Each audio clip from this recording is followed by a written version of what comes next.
আসসালামু আলাইকুম। Italy embassy থেকে আপনাকে ভিসা দিবে। ভিসা দেওয়ার আগে আপনার ফোনে একটা ফোন দিবে, এইরকমই একটা আপডেট ইটালি এম্বাসি থেকে আজকে সকালবেলায় কিন্তু পাবলিক করা হয়েছে। এই যে আপডেটটা, এই আপডেটটা আমরা কমিউনিটিতে একটা পোস্ট করে আপনাদেরকে জানাই দিছিলাম। তারপরে অনেকেই বুঝতে পারতেছেন, কি কমেন্ট করে বলতেছেন ভাই একটা ভিডিওর মাধ্যমে আপনি একটু জানাই দেন। তো আজকে এম্বাসি থেকে এই আপডেটটায় কি জানানো হয়েছে সেটা নিয়ে আজকের ভিডিওতে ছোট্ট করে জানানো হবে। এর সাথে স্পন্সর ভিসা নিয়ে একটা গুরুত্বপূর্ণ আপডেট আছে। যারা 2026 সালে স্পন্সর ভিসায় জমা করছেন তাদের নিয়ে একটা গুরুত্বপূর্ণ আপডেট আছে। এই আপডেটটা আমরা ভিডিও শেষে দেওয়ার চেষ্টা। আজকের ভিডিওতে টোটালে দুইটা আপডেট দিব। আশা করতেছি ভিডিওটা শুরু থেকে শেষ পর্যন্ত দেখবেন। তুমি ঘুমাও ঘুমাও কোন নিঝুম দ্বীপে। ইটালি এম্বাসি থেকে সকালবেলা যে আপডেটটা দিছে, এই আপডেটটা কি বলা হয়েছে দেখেন। বলা হয়েছে ইটালি ভিসা আবেদনকারীদের জন্য জরুরি সতর্কতা। সরাসরি কিন্তু এম্বাসি ঢাকায়, ইটালি এম্বাসি বা দূতাবাস যেখানে আছে সেখান থেকে এই আপডেট।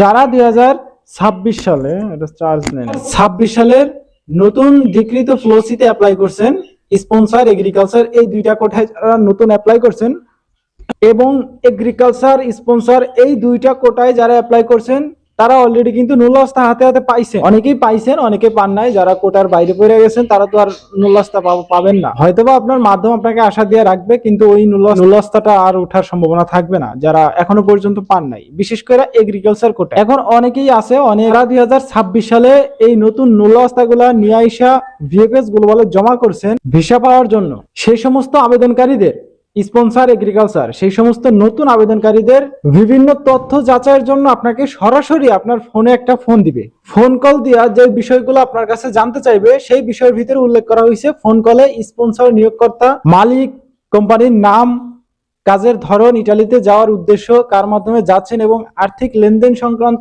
নানা ধরনের যে প্রশ্নগুলো আছে সেই প্রশ্নগুলো। এখন এখানে একটা বিষয় আছে যে অনেকেই তো অনেক মাধ্যম দিয়ে করাইছেন, বা বাংলাদেশ থেকেও, ইটালি থেকে একটা বৈধ নুল্লাস্তা আইনা দেখা গেছে বাংলাদেশে একটা কোন একটা মাধ্যম ধইরা বা তৃতীয় পক্ষের সহযোগিতা নিয়ে আপনি অ্যাপ্লাইটা করছেন।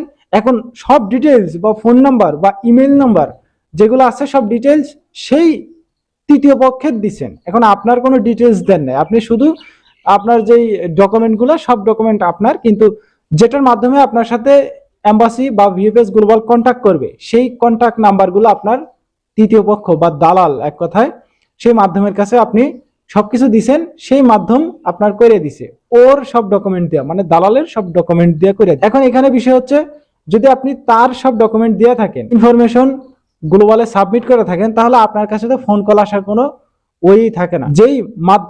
যে মাধ্যম দিয়ে আপনি করাইছেন সেই মাধ্যমে যদি সবকিছু দেওয়া থাকে অবশ্যই ফোন কলটাও তার যাবে। সেইখানে যদি আপনার মাধ্যম ধরেন শুধু আপনারটা নিয়েই পড়িয়া নাই, অনেক ডকুমেন্ট আছে জমা করছে, কবে করছে কিভাবে করছে হয়তো মনেও নাই। যারা এই 6 মাস 1 বছর চলে গেলে দেখা যাচ্ছে মনেও থাকে না।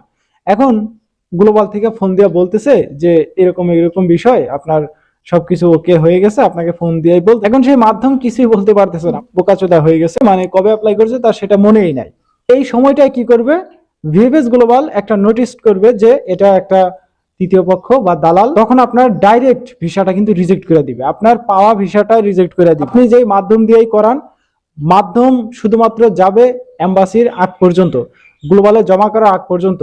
আপনি বড়জোর একটা অ্যাপয়েন্টমেন্ট নিতে পারেন, একটা মাধ্যম দিয়া কিছু টাকা পয়সা দিয়ে একটা অ্যাপয়েন্টমেন্ট নিতে পারেন, কারণ এখন বর্তমানে তাদের ওয়েবসাইটে অ্যাপয়েন্টমেন্ট পাওয়াটা কিন্তু খুবই টাফ। আর এই 6 মাসের ভিতরে যদি আপনি অ্যাপয়েন্টমেন্ট না নেন, পরবর্তীতে আপনার নুল্লাস্তাটাই রিজেক্ট হয়ে যেতে পারে। আরো অনেক ভেজাল আছে, যেটা আবার কোর্টে যাইতে হয়, আপিল করতে হয়, নুল্লাস্তাটার মেয়াদ বাড়াইতে হয়। সো এত ঝামেলায় কিন্তু আপনি যাবেন না। তাই আপনি কিছু টাকা দিয়ে হইলেও আপনার একটা তৃতীয় পক্ষের সহযোগিতা নিয়ে আপনি কি করেন, একটা নুল্লাস্তায় অ্যাপয়েন্টমেন্টটা নিয়ে আপনি জমা করে ফেলেন। এই জমা করার আগ পর্যন্ত যে বিষয়গুলো থাকে সেগুলোর ভিতরে একটা ঝামেলা বাঁধাই দেন, যার মাধ্যমে জমাটা করেন তার ইনফরমেশনগুলো সাবমিট করেন। সো এই কাজটা আপনারা কখনোই করবেন না। যারা 2026 সালে জমা করছেন, আপনাদেরকে এম্বাসি থেকে সরাসরি যেই নোটিশটা দিছে সেটা হলো নিজের সব ডকুমেন্টগুলো সাবমিট করতে হবে। যদি কোনো তৃতীয় পক্ষের এই ডকুমেন্টগুলো সাবমিট করেন তাহলে আপনার ভিসাটা কোনো কারণ ছাড়াই ডাইরেক্ট রিজেক্ট করে দিবে। এই আপডেটটাই কিন্তু আজকে সকালবেলায় দেওয়া হয়েছে। আর আরো বলতেছে যে এছাড়াও আবেদন প্রক্রিয়ায় কোনো দালাল বা মধ্যস্থকারী জড়িত আছে কিনা সেই বিষয়ে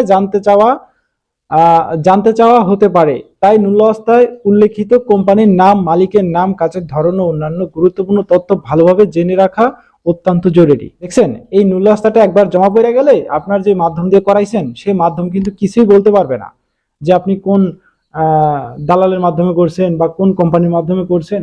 কাজ এতটুকুই যে অ্যাপয়েন্টমেন্ট পাওয়া, জমাটা করে দাও। তার যে ইনফরমেশন গুলা দিয়ে দিছে এম্বাসি তো আর দেখতেছে না কার ইনফরমেশন সাবমিট করছেন। এইখানে একটু সতর্কতা অবলম্বন করবেন। ভিসা যাচাইয়ের সময় আত্মবিশ্বাসের সঙ্গে সঠিক তথ্য প্রদান করতে হবে।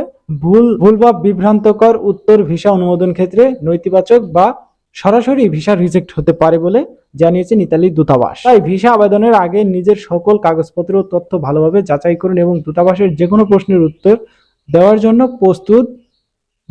প্রস্তুতি গ্রহণ করুন। যাই হোক, ইতালি দূতাবাস থেকে আজকে সকালবেলা যে আপডেটটা দেওয়া হয়েছে, আশা করি মোটামুটি আকারে আপনারা ক্লিয়ার হয়েছেন। এখন অবশ্যই আপনারা এই সমস্ত দালাল প্রক্রিয়া থেকে একটু দূরে থাকবেন।